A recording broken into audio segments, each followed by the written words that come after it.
sur la durée, maintenir autant de mensonges comme des vérités. Il y a un moment donné, ce système, toutes les bulles de savon éclatent. Oskar Preisinger, écrivain, ancien parlementaire suisse et homme d'État, fait un constat sur le déroulement des élections américaines entachées de fraude et de manipulation. Il explique comment les médias n'ont jamais cessé de diaboliser Trump malgré son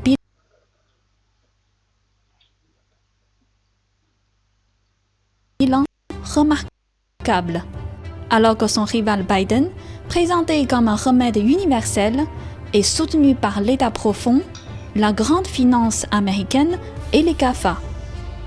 Selon lui, nous sommes face à un nouveau communisme qui a intégré le capitalisme mondialisé exactement comme en Chine. Un système totalitaire et déshumanisé. Je suis vraiment contente de vous revoir ici. Le plaisir est de mon côté aussi. Est-ce que tout d'abord, vous pouvez, s'il vous plaît, vous présenter ? Je suis écrivain indépendant actuellement. J'ai été longtemps enseignant. J'étais membre du Parlement fédéral suisse, donc pendant 12 ans. J'étais membre du gouvernement de mon canton, du gouvernement valaisan. Et puis, j'étais longtemps vice-président du plus grand parti de Suisse, donc de l'UDC. Donc, j'ai eu une carrière de politique de 20 ans environ derrière moi. Ok. Donc, aujourd'hui, on va parler des sujets des élections aux États-Unis. Oui. Donc, première question. C'est pendant la période d'élection, les grands médias américains ont fermé les yeux sur le scandale de Biden et les réseaux sociaux ont censuré ouvertement le président Trump. Les masques de liberté d'expression sont totalement tombés. Quel est votre constat et votre analyse? C'est un constat inquiétant parce que je vous rappellerai que les États-Unis sont construits fondamentalement sur le premier amendement. C'est justement celui qui garantit la liberté d'expression.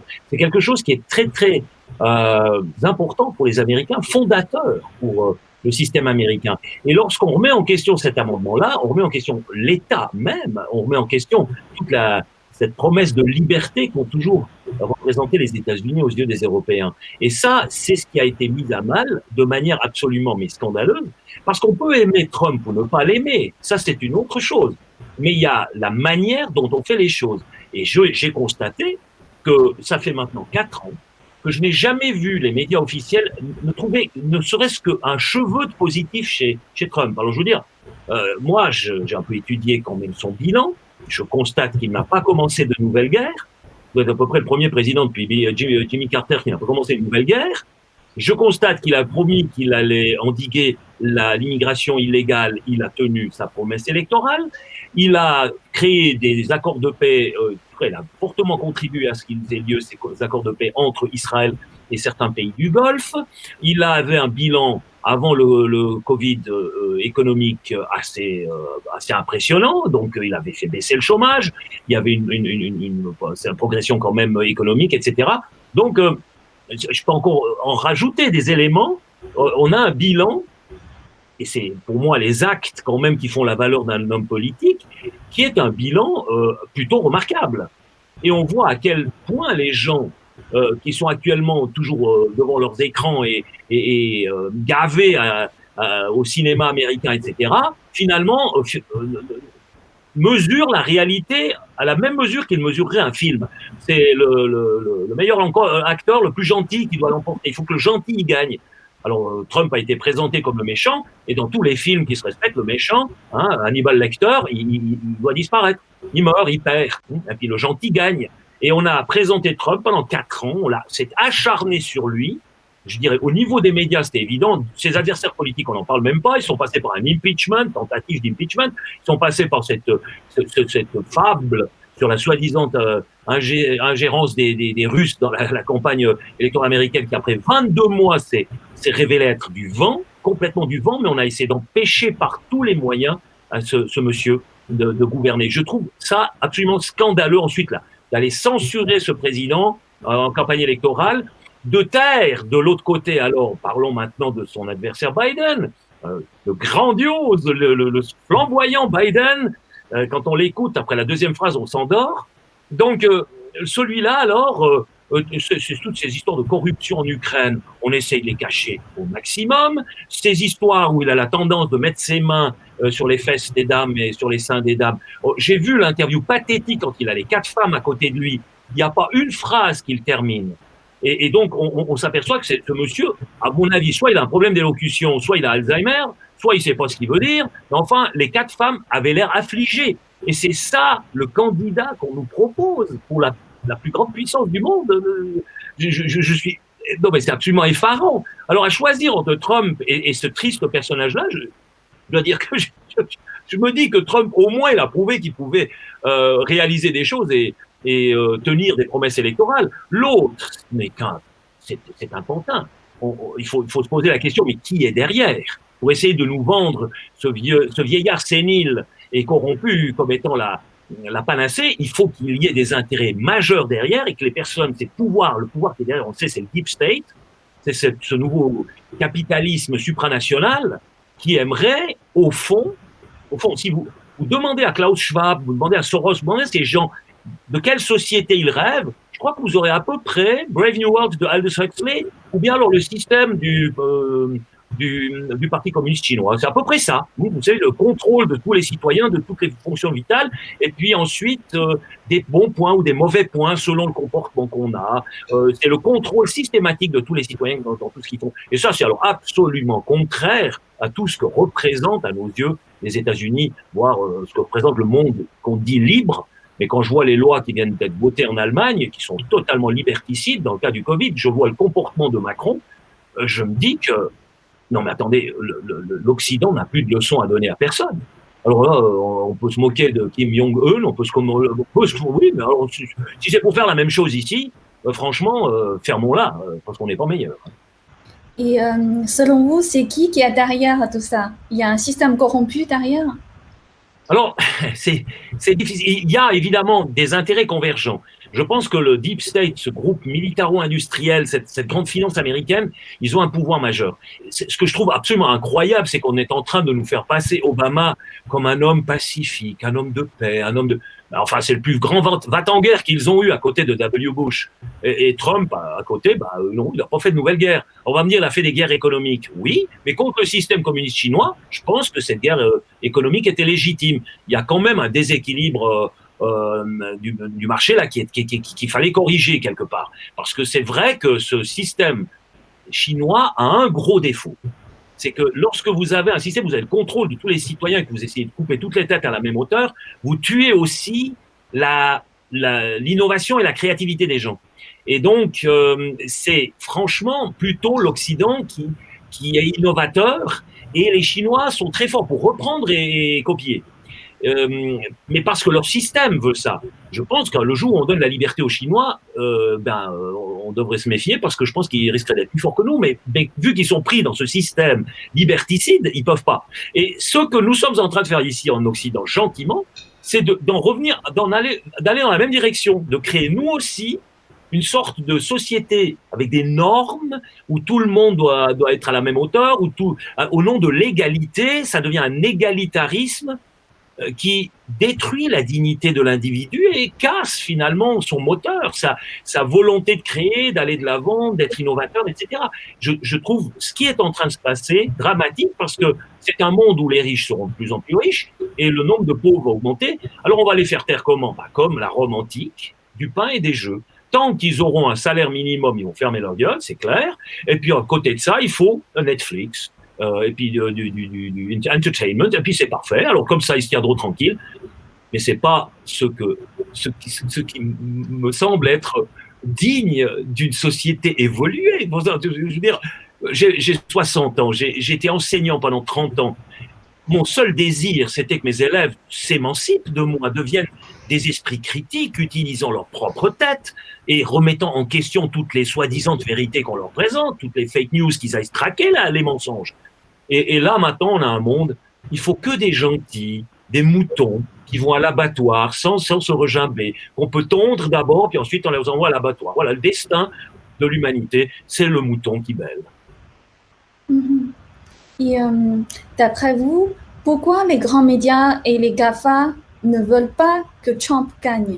Non, mais c'est évident, parce que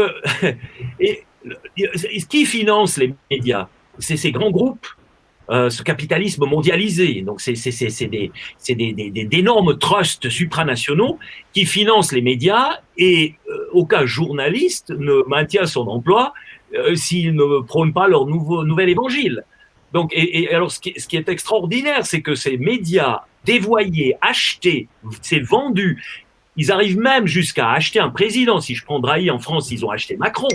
Donc, ils se payent même les politiques. Et aucun politique n'a le courage d'aller contre les médias. Moi, j'ai vécu ça. Tous les médias m'ont tapé dessus pendant des années. J'ai vécu ça directement. Ce que vit Trump, je l'ai vécu en petit, mais je l'ai vécu quand même. Et j'en connais d'autres. Donc, dès le moment où vous avez le malheur de dire que les frontières ont une raison d'être, qu'un pays souverain avec un système démocratique, c'est le seul moyen d'avoir une politique humaine envers les individus, démocratique et humaine, à échelle humaine, que les flux migratoires qui débordent, que les flux migratoires non contrôlés, c'est quelque chose qui est néfaste, qui détruit la paix sociale dans les pays d'accueil. Dès le moment où vous avez le discours qui va dans cette direction-là, vous êtes un fasciste, vous êtes un suppôt d'Hitler, les insultes pleuvent. J'ai jamais entendu un argument valable en face. J'ai toujours entendu des insultes. Eh bien, c'est exactement ça. Donc, ces médias ne sont que des idiots utiles. C'est pas les médias en eux-mêmes. Bien sûr, maintenant, ils pratiquent l'autocensure. Dans les rédactions, si quelqu'un est de droite, mais il se fait massacrer par toute l'équipe de gauche qu'il a autour. Donc, il n'a aucune chance de survie sur la durée. Et ceux qui payent derrière, c'est les GAFA, justement. C'est ces gens qui... Imaginez voir Bill Gates, ce que ça représente comme pouvoir financier, comme pouvoir économique. C'est énorme. Il peut s'acheter n'importe quoi. Tous les grands dirigeants du monde font leur courbettes devant lui. Et ce type-là veut sauver le monde et il nous déclare tout de go que la population mondiale, il faut qu'elle diminue de 15%, etc., etc. Ouais, mais il veut faire comment, là? Il veut rouvrir les chambres à gaz nazies ou bien qu'est-ce que c'est que ce discours? Je veux dire, comment est-ce qu'il veut faire? Par quel biais? Est-ce qu'il doit automatiquement, s'il veut obtenir ce résultat, instaurer un système de contrôle et de contraintes? C'est pas possible autrement d'arriver à 15% de diminution de la population. Je ne vois pas comment il y arriverait. Et pendant cette élection, on a constaté que les démocrates ont utilisé des méthodes plutôt mafia, c'est-à-dire des fraudes, des menaces, des violences, par exemple des votes des morts, le logiciel Dominion et aussi Antifa. Est-ce que selon vous, ce sont des méthodes typiques du communisme? Ouais, alors ça, c'est des méthodes, disons, des méthodes, on appelle ça des républiques bananières. Hein. Donc, c'est extraordinaire parce que j'ai appris que Joe Frazier, le fameux adversaire de boxe de Mohamed Ali, Joe Frazier avait voté. Mais Joe Frazier, ça fait quelques années qu'il est mort. Donc, quand j'apprends ça, j'ai quand même envie de... Ça me fait doucement sourire. Donc, c'est en Italie, souvent dans les anciennes élections qu'il y avait eu avec la démocratie cristiana, que souvent les morts allaient voter. Donc ça, c'était très pratiqué en Italie. Mais maintenant, on voit que les États-Unis pratiquent aussi ce système. Et vous savez, la meilleure, c'est que Joe Biden lui-même, dans une interview publique, dit, mais texto, il le dit ouvertement, je ne peux pas perdre ces élections car nous avons mis en place le plus grand système de fraude électorale de tous les temps. Il le dit lui-même. Que disent les médias? Oui, non, mais il faut l'excuser, il n'est pas tout à fait clair dans sa tête. Ah bon? Alors attendez, soit il n'est pas clair dans sa tête parce qu'il dit une vérité qu'il n'aurait pas dû dire, soit il est pas clair dans sa tête parce qu'il lui manque quelques boulons là-haut. Mais alors, c'est ça le nouveau président des États-Unis. Alors je me fais franchement du souci. Parce que ce qui va sortir de là, honnêtement, on peut aimer Trump ou pas, mais ce qui va sortir de ce qu'on est en train de nous servir comme soupe, ça ne peut pas être positif. Moi, je pense qu'on va avoir une guerre. Et je pense que le système économique américain va au-delà de graves problèmes parce que va faire Biden dès qu'il sera président? Biden, il va faire un lockdown. Il va faire exactement la même erreur que partout ailleurs. Il va détruire l'économie américaine. Il va augmenter les impôts.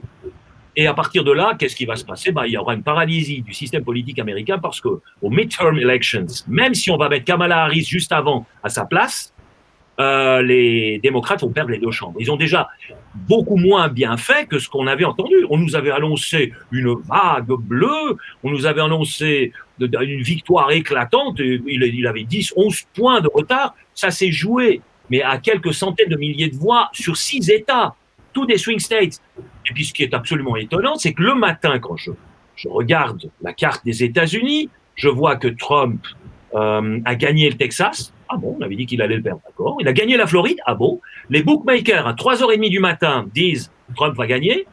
Il est en avance dans tous les 6 États qui restaient à décompter. Et tout à coup, les décomptages s'arrêtent, les décomptages sont délayés, etc., etc. Il y a des votes qui apparaissent de je ne sais pas où. Michigan arrête de décompter pendant 4 heures. Au Wisconsin, tout à coup, il y a 183 000 voix qui apparaissent. Pas une seule pour Trump. 183 000 à 0. D'un seul coup. Et puis on vient me dire qu'il n'y a pas eu de triche. Alors, moi, j'ai participé à beaucoup d'élections. Mais ça, j'ai jamais vu. Je veux dire, c'est pas possible. Ça n'existe pas. Je veux dire, mais on peut venir, ils ont raconté pendant des semaines avant qu'il y aurait le vote par correspondance et que c'est seulement les démocrates qui savent coller un timbre sur une enveloppe. Ah ouais, je n'y crois pas un instant, parce que c'est pas possible. Donc c'est pas possible d'avoir 183 000 à 0 sur une poussée comme ça. Donc quand les trends sont en cours, c'est rare qu'ils tournent. Et là, les trends ont tourné dans les 6 États, les uns après les autres. Alors, ça, je vais dire, que pense maintenant la moitié du peuple américain? Parce que faut bien dire une chose, c'est que le grand vainqueur de cette élection, c'est le Parti républicain. Et ils ont maintenu leur majorité au Sénat. Ça rend toute la chose problématique. Les électeurs de Trump, et il y en a eu 7 ou 9 millions de plus qu'il y a 4 ans, ils se sentent frustrés. Ce pays est plus divisé que jamais et ils se sentent surtout floués et il y a un doute sur l'honnêteté de cette élection. Et ça, c'est franchement le pire qu'on puisse imaginer pour gérer l'avenir. On paye toujours les malhonnêtetés du présent dans l'avenir, on les paye. Quand vous vous comportez de cette manière, quand quelque chose a été à ce point manipulé, à ce point, les gens ont été trompés, les gens ont été manipulés par les médias, manipulés dans les yeux. Il y a tout un conglomérat d'éléments. Cet acharnement sur ce monsieur Trump, ça, on le paye à un certain moment. Il ne faut pas croire. Le pendule, quand il va comme ça, il finit toujours par faire le sens inverse. Il reste pas au milieu. J'ai jamais vu ça. Donc, quand vous avez fait ça, ça va comme ça. Et donc, ils vont le payer. Mais ce qui est dramatique, c'est que c'est la première nation du monde, enfin quand même la plus puissante, en tout cas militairement pour le moment encore, et économiquement, c'est quand même un gros bras. Hein. Ça reste les États-Unis, même s'ils sont peut-être un peu sur le déclin, et que ça a une incidence pour la planète entière. Et c'est ça qui m'inquiète. Pensez-vous que c'est une bataille qui nous concerne tous et c'est l'avenir de démocratie qui joue? Ah, moi, je pense que oui. Je pense qu'il y aura, vous verrez, il y aura un avant Trump et un après Trump. Je pense que c'est un moment charnière ce qui vient de se passer. C'est quelque chose moi, j'ai jamais vu ça à ce niveau-là. Et ce qui est nouveau, c'est que jusqu'à l'avènement de Trump, jusqu'à ces 4 ans-là, les grands, ces grands trusts et ces grands sauveurs du monde, autoproclamés, travaillaient à visage couvert. Ils faisaient les choses très indirectement. Quand je vois Klaus Schwab maintenant dire en public, nous allons faire le grand reset, mais le reset, vous savez ce que ça veut dire sur votre ordinateur? Je viens de faire un reset là, hein. C'est-à-dire que vous effacez tout, vous partez à 0. Attendez, mais c'est quoi ça? C'est quoi? C'est pire que la Révolution française. C'est la Révolution française 3.0. Donc, moi, je pense que ce que je suis, ce qu'est ma famille, ce que sont les gens qui m'entourent, ce qu'est ma société dans laquelle je vis ici, est issu d'une histoire, est issu de tradition, est issu d'un long cheminement du temps jusqu'à nous. Nous sommes juchés sur les épaules d'un géant, et tout à coup, on dit non, il n'y a pas de géant sous moi. Alors, s'il n'y a plus de géant, je tombe par terre. Parce que ce géant m'a constitué, c'est un millénaire d'histoire quand même.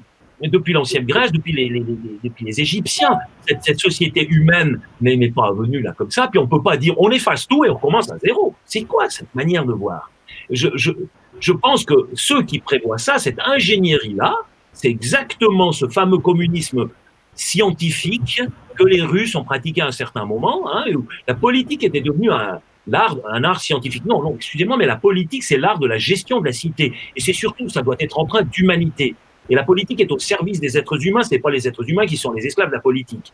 Donc c'est ça la politique. Il n'y a qu'à relire La République de Platon, il n'y a qu'à voir comment lui il l'explique. Alors évidemment, c'est Machiavel actuellement qui est pratiqué. Alors Machiavel, lui, sans trouver ça génial, il explique exactement comment il faut faire pour maintenir le pouvoir. Il a tout compris et peut-être que ces gens ont lu Machiavel, c'est possible. Oh, c'est nécessaire qu'ils sachent lire, mais en tous les cas, ils l'appliquent. Et c'est plus une politique, les yeux dans les yeux, honnête, dans l'intérêt du plus grand nombre, dans l'intérêt du bien commun. Je me souviens, au Moyen-Âge, il y avait le summum bonum, le bien commun. On considérait quand même qu'une société, justement, devait faire en sorte à ce que même le plus faible puisse trouver sa place, etc. Sans détruire le fort, soutenir le faible. Ça, c'est une société humaine, je dirais d'essence même à la rigueur chrétienne, puisque c'est quand même notre histoire européenne, c'est quand même, elle a été fondée sur le christianisme, le aime ton prochain comme toi-même, etc. Donc, ne pas que favoriser le fort, mais ne pas le détruire non plus au bénéfice du faible, qui finalement ne fait que la main tendue. Non, on va aider le faible pour qu'il puisse s'en sortir, mais on ne va pas détruire le fort, parce qu'il fait partie de cette logique où on donne et on prend. C'est toujours les deux. De dire salaud de riche, c'est nul, et puis de mépriser les prolétaires, c'est tout aussi nul. C'est pas ça, il faut pas jouer les uns contre les autres. Tout ça fait partie d'une société. À moins que vous ayez une société où, effectivement, comme dans la société chinoise actuelle, je dirais que c'est le système qui me semble le plus... Vous avez quelques supra-riches quand même, mais qui sont sous contrôle politique, puis sinon, vous avez toutes les quatre coupées à la même hauteur. Bon, alors à ce moment-là, évidemment, vous êtes dans une autre logique. Mais sinon, une société, elle est faite comme nous sommes faits. Moi, j'ai des qualités que mon voisin n'a pas, lui a des qualités que je n'ai pas, l'autre a des défauts que je n'ai pas, moi j'ai des défauts. Mais chaque individu et chaque groupe social est fait ainsi. Donc cette diversité-là, il faut qu'elle devienne une unité autour d'un contrat social, mais pas en coupant toutes les têtes à la même hauteur et en faisant comme si tous les individus étaient identiques et pensaient la même chose. Moi, ça me hérisse le poil. Je suis un individualiste forcené. Je suis assoiffé de liberté. J'ai toujours été très libre, même dans mon engagement politique. On ne m'a jamais acheté. J'ai jamais eu de conseil d'administration. Rien. Aucun groupe d'intérêt ne m'a jamais payé. Et c'est ce qui donne à ma voix une force que je n'aurais pas sinon. Parce que si j'étais comme Biden, corrompu dans les coulisses, ça sortirait très vite. Ce serait déjà sorti avant. Et ils n'ont jamais pu me reprocher une telle chose. Jamais, parce qu'il n'y a pas. Et donc, ce qu'on a pu me reprocher, c'est mon franc-parler. C'est comme là, face à vous, je dis des choses qui vont pas me faire beaucoup de copains du côté de l'Empire du Milieu, mais enfin, je veux dire, moi, j'ai toujours trouvé scandaleux qu'ils occupent le Tibet. Donc, et puis, je me suis battu pour les Tibétains, et puis j'ai trouvé que Taïwan, en comparaison, c'était aussi un système qui était pas si mal. En tout cas, Taïwan, ils ont bien géré l'histoire du Covid d'entrée. Et puis, ils ont averti les Chinois. Hein, ils les avaient avertis. Ils les ont pas écoutés. Bon. Enfin, c'est un système, au moins, qui est démocratique. Alors que tous ces systèmes où les gens ne sont plus des êtres humains, mais des fourmis au service d'une sorte de fourmilière qui n'a pas de sens. Parce que ça sert à quoi d'être une fourmi pour un système qui finalement ne rend heureux personne? Parce que tout le monde ne fait que fonctionner. On ne vit plus, on survit. Alors ça sert à quoi d'être sur Terre si c'est juste pour survivre? Et en fait, pour les socialistes américains, ils ont un projet, ça s'appelle Cancel Culture, annuler la culture. Et le président Trump, en fait, lui, il veut rétablir justement les valeurs traditionnelles et la culture traditionnelle. Quel est votre avis sur ce point? Ça, c'est ce qu'on voit maintenant avec le postmodernisme. Donc, à un certain moment, Nietzsche annonce la mort de Dieu au XIXe siècle. Ensuite, on a justement un type comme, prenons par exemple, comment il s'appelle le philosophe allemand là, Heidegger, qui annonce la mort de l'homme. Il dit, mais attendez, si vous avez tué Dieu et que vous vous êtes mis à la place des dieux, vous allez vous suicider, parce que si vous êtes devenu Dieu et que Dieu est mort, vous êtes mort aussi. Si vous avez pris la place de Dieu. Il y a une certaine logique, bon, je résume un peu là, mais c'est quand même ça. Dire, on ne peut pas impunément se priver de toute notion d'absolu, d'un absolu possible, inatteignable. mais vers lequel je converge. Ça donne un sens à la vie.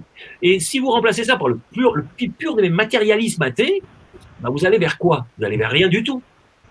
Et la culture, elle a été, à un certain moment, manipulée depuis mai 68, en gros. Vous avez une culture postmoderne qui devient de plus en plus une culture de no future, une culture de l'absurde, une culture du nihilisme. C'est du nihilisme. Donc, on décore un cadavre. C'est mort, mais on peut décorer joliment le cadavre. C'est du nihilisme absolu. J'espère justement qu'il y ait une résurgence des grands auteurs qu'on a connus, qui donnaient un sens à leurs histoires. Moi, je prends Dostoïevski, les grands maîtres russes, Tolstoï, je prends par exemple du Victor Hugo, enfin, on peut en prendre toute une série, Proust et autres. Il y a quand même des auteurs qui, à un certain moment, à travers leur œuvre littéraire, ont donné un sens aussi à la société, à notre histoire, à l'humanité. Et de ne plus que favoriser une littérature no future, une littérature de l'absurde et du néant, bah, c'est détruire une civilisation, parce que la culture, c'est quand même la vitrine, quelque part, d'une civilisation. Si vous avez une vitrine vide, bah, vous avez une société vide, et une société qui est vide, elle disparaît. Parce que vous ne pouvez pas construire une société sur du vide, ça n'existe pas. Il faut quand même qu'il y ait des valeurs communes, il faut qu'il y ait un but commun, il faut que cette société, si elle doit avoir une cohésion et continuer à exister, que les gens tirent plus ou moins la même corde, tout. Mais chacun dans sa particularité, dans sa différence, dans sa dignité individuelle, mais chacun à sa manière contribue à la réussite de cet État démocratique. Le moment où vous dites cet État n'a aucun sens, bah, pourquoi les gens s'engageraient-ils? Et la culture, c'est franchement ce qui s'est passé dans le monde culturel actuellement, c'est ça. C'est la disparition finalement de ce sens-là. L'archevêque Vigano oui. a écrit 3 lettres ouvertes au président Trump. Je vais vous citer quelques phrases. En fait, il a dit « Le monde entier est menacé par une conspiration mondiale contre Dieu et l'humanité. Ce moment historique où les forces du mal alignées dans une bataille sans quartier contre les forces du bien. » Est-ce que vous partagez cet avis? Et M. Vigano a raison, monsieur l'évêque. Il y a un combat entre justement les souverainistes et les mondialistes. C'est ça la ligne de front. Les uns cherchant à maintenir une sorte de collaboration entre des États libres et souverains, et les autres essayant d'effacer toutes les frontières, d'éliminer toutes les frontières, de créer une énorme fourmilière globale avec une sorte de technocrates devant, et puis derrière, évidemment, ceux qui payent, ceux qui ont l'argent, ceux qui ont le pouvoir, et qui croient qu'ils seront les messies de demain, c'est les nouveaux Jésus-Christ qui s'appellent Bill Gates, George Soros et autres, Klaus Schwab, etc. Je prends par exemple la citation du ministre des Finances Schäuble, là, allemand, qui disait « C'est fantastique, finalement, le Covid est aussi une opportunité parce que normalement, il nous faut une guerre pour arriver à faire évoluer la société autant que ce que nous allons pouvoir le faire grâce à cette crise du Covid. » Donc, vous imaginez ce que ça veut dire? C'est absolument incroyable. Donc, il y a une sorte d'accélération de l'histoire et pour des changements que jamais nous accepterions si nous étions dans une situation normale. Et ça, ils l'ont compris parce que les gens ont peur. Ils ont peur dès que ça touche leur santé. Donc là, ils ont très peur. Et on va attiser cette peur. Et on va utiliser cette énergie pour leur imposer des choses que jamais ils n'accepteraient. Je prends la loi que vient de voter le Parlement allemand.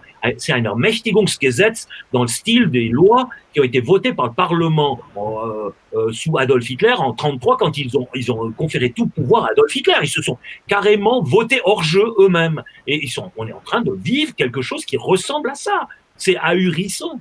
Donc c'est totalement liberticide. Et c'est le combat effectivement du bien et du mal. Mais ce qui est extraordinaire, c'est que le mal n'avance jamais en disant qu'il est le mal. Il aura toujours le visage du bien. Et c'est l'autre, le bien, qui aura le visage du mal.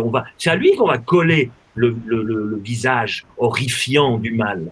On va lui mettre un masque de haine et de grossièreté, et on a transformé Trump en ennemi public numéro 1, comme si c'était le plus grand criminel que la Terre avait jamais porté. On peut l'aimer, et c'est vrai que dans la communication, il est cash, mais au moins, il dit ce qu'il pense. au moins, il s'exprime librement. Moi, ce que j'ai trouvé fort chez lui, en dehors de tous les dérapages, de toutes les conneries qu'il a pu raconter, c'est cette liberté de ton. Enfin, un type qui ose dire ce qu'il pense. C'est rassurant dans le monde. Parce que les autres à côté, alors c'est tout calculé, chaque phrase, chaque virgule. Les types, ils n'ont plus aucun discours libre. Tout leur est prémâché, etc. Mais évidemment, dans le monde moderne, vous sombrez avec ça. Moi, j'avais aussi un discours très libre et à la longue, ça tient pas. Les gens confondent ce que vous êtes avec votre masque. Et le masque, on vous colle tous les jours. Les médias, systématiquement, tous les jours, ils salissent. Et il reste toujours quelque chose. Et ça, je vous rappelle, Joseph Goebbels qui disait « salissez, il restera toujours quelque chose ». Donc, c'est toutes des techniques que des systèmes totalitaires ont utilisées, qui sont actuellement de nouveau remis au bout du jour. Et on nous prône ça comme étant la nouvelle société libre à naître. Moi, je suis très dubitatif et je suis très inquiet pour mes enfants, pour mes petits-enfants. Moi, j'ai 60 ans. J'ai fait le gros de ma vie. J'espère encore écrire quelques jolis romans. Mais je suis inquiet parce que j'ai une petite fille. Maintenant, je suis devenu grand-père il y a quelques mois. Quel monde est-ce que je vais laisser à mes enfants et mes petits-enfants? Ça m'afflige parce que je suis très inquiet, franchement. En fait, les États-Unis sont toujours le symbole de la liberté et le modèle de la démocratie. Et si la fraude électorale réussit, quelles seront les conséquences? Et ça, c'est le danger. Et les Américains, actuellement, avec Biden, et on sait qui il y a derrière, moi, je pense pas. Ça sera le contraire de ce qu'on nous présente actuellement. Si c'était une réincarnation de Jésus-Christ, ça saurait depuis le temps. Mais regardez sa carrière depuis 40 ans. Regardez. Non, mais c'est pas possible, les tâches qu'il y a dans son CV, les zones d'ombre. On nous vend ça comme la réincarnation de Jésus-Christ. C'est absolument incroyable. Donc, les médias sont capables de vous transformer une grenouille en prince. Et ça, normalement, c'est que dans les contes. Et puis là, c'est symbolique. Alors qu'ici, non, la grenouille, on vous a dit que cette grenouille, c'était un prince, ce sera un prince, parce que nous avons décidé que vous allez trouver les grenouilles princiers. Ah bon, voilà. Puis vous arrivez effectivement à manipuler de sorte à ce que les gens finissent par ne plus reconnaître la grenouille et voir que le prince.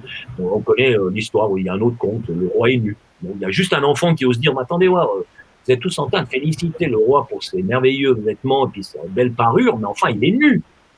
Il a fallu un enfant qui dise, les gars, arrêtez de vous mentir. Il est nu, votre roi. Eh bien, moi, je vous dis, Biden, il est nu. Alors, il est nu comme jamais un être humain a été nu. Moi, j'ose le dire, j'ai peut-être un esprit enfantin et j'ose encore le dire. Mais et tout le monde fait comme si c'était le gars qui avait l'hermeline à Louis XIV. C'est n'importe quoi. Vous pensez que, par exemple, en Europe, quelles seront les conséquences en Europe si Biden il sera élu étant donné que la santé, la bonne santé, la mauvaise santé du système américain, puisque il faut bien dire que le système dollar est encore dominant dans le monde, il a quand même encore un impact énorme, et bien donc ça aura des répercussions sur l'Union européenne. Alors, bon, j'ai deux éléments qui me donnent de l'espoir. Le premier élément, c'est que quand on précipite les choses, et je crois que le Deep State actuellement, ou ces grands conglomérats, ils se croient y arriver, ou bien ils ont peur de la récession qui va suivre, et ils veulent créer des faits accomplis avant de pouvoir prendre le contrôle au moment où le chaos s'installera. Et eux, ils viendront comme les pompiers pyromanes pour récupérer ça. Mais quand on accélère le mouvement, quand on travaille tout à coup à visage découvert, on devient une cible, parce qu'on devient identifiable, et c'est pour cette raison qu'ils risquent d'échouer. Ils vont échouer parce qu'ils sont trop pressés. Parce que jusqu'à maintenant, ils avaient de la patience, ils attendaient, ils étaient cachés, ils travaillaient indirectement. Maintenant, ils sortent à l'avant-plan et ils disent clairement ce qu'ils veulent. Ça, c'est le premier espoir que j'ai. Puis le deuxième espoir, c'est que si le système américain s'effondre, qu'il y a une récession, il va y avoir des changements politiques importants en Europe. Et que si il y a enfin des dirigeants, particulièrement en Allemagne, qui devaient prendre le pouvoir, qui comprennent que nous devons collaborer avec les Russes et ne plus les considérer comme des ennemis, et faire tomber ce nouveau mur de Berlin qui s'est créé des pays baltiques en passant par la Biélorussie, l'Ukraine, la Géorgie, etc. On va vers le sud. Si ce mur de Berlin là tombe, et que les Allemands réalisent enfin que s'ils collaborent avec les Russes, ça fait un espace économique mais extraordinaire, qui serait capable effectivement de concurrencer l'espace économique des Américains, et les Américains craignent ça comme la peste, cette crise, si elle arrive à amener ça, alors pour l'espace eurasien, je dirais, ça pourrait être positif. Trump a essayé de s'approcher de Poutine à un certain moment. Ils ont sorti l'histoire de la manipulation des élections, puis Trump n'osait plus parler à Poutine. Il aurait bien aimé faire des affaires avec les Russes, mais il ne pouvait plus. C'était fini, parce que chaque pas qu'il faisait vers Poutine, alors que, franchement, là, les deux puissances atomiques majeures de la planète, où les deux dirigeants se parlent, et vous avez tous les médias qui arrivent à descendre Trump parce qu'il parle avec Poutine. Mais c'est absolument absurde, c'est idiot, qu'est-ce que c'est que cette connerie? Il faut se réjouir s'ils se parlent, comme ça ils ne s'envoient pas les bombes sur la gueule, quoi. Donc c'est mieux s'ils se parlent. Et non, ça on trouvait que c'était un vrai scandale. Et puis avec cette histoire, eh bien, 22 mois de procédure avec la commission de Robert Mueller, alors sûr, Trump était paralysé. Trump a dû diriger ce pays pendant 4 ans, a dû tenter de gouverner contre le Deep State. Et finalement, je pense que je pense qu'il ne peut pas gagner ce combat. Mais attendez, c'est un combat, c'est pas la guerre. La guerre, elle continue. Comme je vous l'ai indiqué avant, il faudra voir maintenant ce qui va se passer, quelles seront les conséquences et quelles seront les évolutions dans l'avenir. Et là, je ne pense pas que ces gens-là ont gagné. Bon, on peut pas, sur la durée, maintenir autant de mensonges comme des vérités. Il y a un moment donné, ce système, toutes les bulles de savon éclatent. Et cette belle bulle de savon, là, avec une jolie image, elle va faire pouf. Et puis ça va être un cruel réveil, par contre, pour les citoyens américains et je pense pour le monde. En fait, Biden, il est socialiste. Et beaucoup d'électeurs de Trump, pourquoi il a voté pour Trump? Parce qu'il ne veut pas États-Unis soit devient communiste ou socialiste. Est-ce que vous pouvez analyser les dangers du communisme? Je crois que l'histoire nous a montré quels étaient les dangers du communisme. Je crois que les plus grands génocidaires, c'est quand même, dans l'ordre, je pense, le premier, c'est Mao, et le deuxième, c'est Staline. Et puis quelque part, derrière, il y a Hitler. Hein. Mais si vous prenez les chiffres, je crois que le triumvirat est clair. Donc, et puis en plus, Hitler, soyons bien clairs, c'est du national-socialisme. C'était pas un type de droite. Hein. Il a tout copié dans le système communiste chinois. Hein, ce parallélisme entre l'appareil d'État et puis l'armée régulière, et puis l'appareil politique, etc. Donc c'est parallélisme.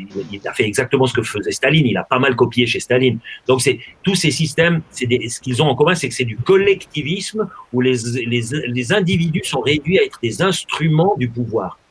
Ils n'ont plus de volonté et de valeur propre. C'est comme dans les sociétés mafieuses, le membre de la mafia est éliminé dès le moment où il représente un danger pour l'organisme. Et c'est exactement la même chose dans un système totalitaire. Vous n'êtes plus qu'un instrument, vous n'êtes plus une humanité, vous n'avez plus votre dignité d'être unique et irremplaçable, vous êtes un instrument qu'on peut sacrifier au nom d'intérêts supérieurs.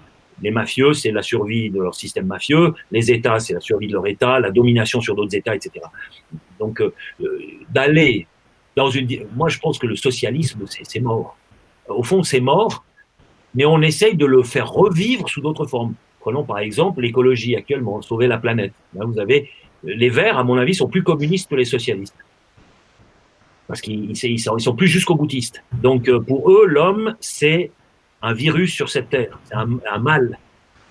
Alors actuellement, quand le virus est tué par un virus, finalement, ça ne les gêne pas trop. Parce que l'homme détruit la nature, l'homme détruit la planète. Je veux bien que l'homme n'a pas tout fait juste, ok, mais ça, il faut corriger. Et moi, je crois aussi dans la technologie pour ça, parce que l'être humain a toujours trouvé, effectivement, imaginez quelle a été l'avancée technologique de l'électricité, par exemple, les barrages. Il y a aussi beaucoup d'inventions technologiques qui sont très, très positives. Ce qu'on est en train de faire maintenant, c'était pas possible il y a 20 ans, quoi. On est en train de se parler à des kilomètres de distance, des centaines de kilomètres. C'est quand même positif, il n'y a pas que du négatif. Je suis pas le type qui veut revenir à l'âge de la pierre. Mais eux, ils veulent revenir à l'âge de la pierre en Rolls-Royce, évidemment. C'est peut-être pas la bonne manière de faire. Donc, ce nouveau communisme, ce néo-communisme, il a intégré le capitalisme mondialisé. C'est comme si ces deux forces s'étaient unifiées. Exactement comme en Chine.